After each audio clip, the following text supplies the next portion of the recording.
বিসমিল্লাহির রহমানির রহিম। সুস্বাগতম মাহে রমজান। রোজা সাওম হলো ইসলামের 5টি মূল স্তম্ভের একটি।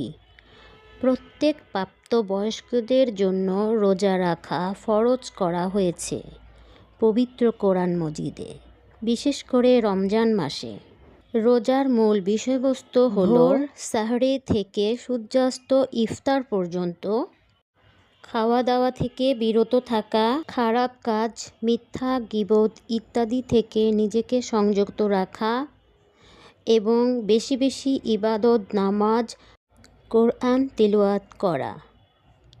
রোজা শুধু না খেয়ে থাকা নয়, এটা আত্মসংযম, ধৈর্য ও তাকওয়া অর্জনের অন্যতম মাধ্যম।